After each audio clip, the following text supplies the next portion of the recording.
ఈరోజు ప్రధానంగా పార్టీ రాష్ట్ర కార్యవర్గం TRS LP, TRS parliamentary party, మిగతా విస్తృతంగా వచ్చినటువంటి నాయకులందరితో కలిపి సమావేశం పెట్టుకున్నాం. ప్రధాన కారణం, the main agenda of the meeting was Palamuru Rangareddy ఎత్తిపోతల పథకంలో ఈ రాష్ట్ర ప్రభుత్వం మరియు కేంద్ర ప్రభుత్వం కలిసి తెలంగాణకు చేస్తున్నటువంటి ద్రోహం, తెలంగాణకు తలపెట్టినటువంటి దుర్మార్గమైనటువంటి విధానం మీదనే చర్చ జరిగింది. దీని కథ ఏంటంటే చాలామందికి తెలియదు, అవగాహన కూడా ఉండదు. కొత్త తరం వాళ్ళకైతే అసలు తెలియదు. ద రీజన్ వై ఈజ్ సమైక్య ఆంధ్రప్రదేశ్లో అత్యంత దారుణమైనటువంటి వివక్ష గురైన జిల్లా పాత మహబూబ్ నగర్ జిల్లా. చాలా చాలా దారుణానికి. రీజన్ ఏంటంటే వనరులు లేక కాదు, వసతులు లేక కాదు. కృష్ణానది ప్రవేశిస్తదే మహబూబ్ నగర్ జిల్లాలో. సరే, ఇప్పుడున్న తెలంగాణ, అప్పుడు ఉన్న ఆంధ్రప్రదేశ్ మొత్తం చూస్తే కూడా 300 and above కిలోమీటర్స్ కృష్ణానది పారుతుంది కూడా మహబూబ్ నగర్ జిల్లాలో.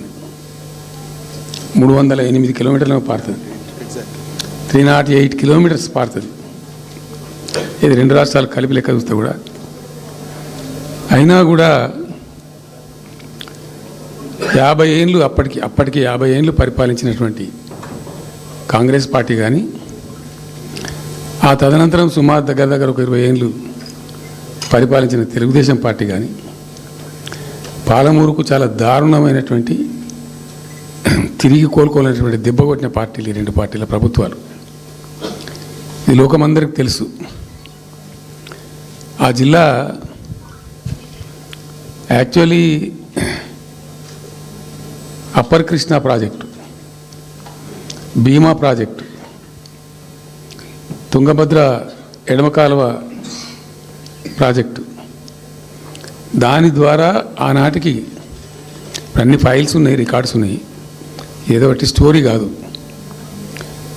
174 టీఎంసీలు నీళ్ళు పాలమూరు రంగారెడ్డి జిల్లాకు రావాల్సి ఉండే. పాలమూరు జిల్లాకు ఆనాటి ప్రతిపాదిత ప్రాజెక్టుల ప్రకారం రావాల్సి ఉండే. ఆంధ్రప్రదేశే ఏర్పాటే తెలంగాణ పాలిట పెనుశాపం. కొంతమందికి నచ్చదు, కానీ పెనుశాపంగా పరిణమించింది ఆంధ్రప్రదేశ్ రాష్ట్ర ఏర్పాటు. మొత్తం తెలంగాణకు, అందులో మోర్ స్పెసిఫికల్లీ మహబూబ్ నగర్ జిల్లాకు జరిగినటువంటి తీవ్రమైనటువంటి అన్యాయం. ఎస్ఆర్సి యాక్ట్ అంటే స్టేట్ రీఆర్గనైజేషన్ యాక్టు స్పష్టంగా చెప్తుంది, ప్రతిపాదించబడి ఆల్రెడీ శాంక్షన్ అయ్యి జరుగుతుండే ప్రాజెక్టులు, కంటెంప్లేట్ చేసి ఉన్న ప్రాజెక్టులు, వాటిని మార్చకూడదు, అవి కొనసాగించాలి. ఆ చట్టం ఉండగా కూడా వాటి అన్నిటినీ కాదని వీటిని మొత్తం అబాండన్ చేసి పడేసిండ్రు. అట్లా చాలా చేసినారు. అక్కడ గోదావరి మీద చూసుకుంటే దేవునూరు ప్రాజెక్టు కావచ్చు, ఇచ్చంపల్లి కావచ్చు, రకరకాల ప్రాజెక్టులను అబాండన్ చేసినారు.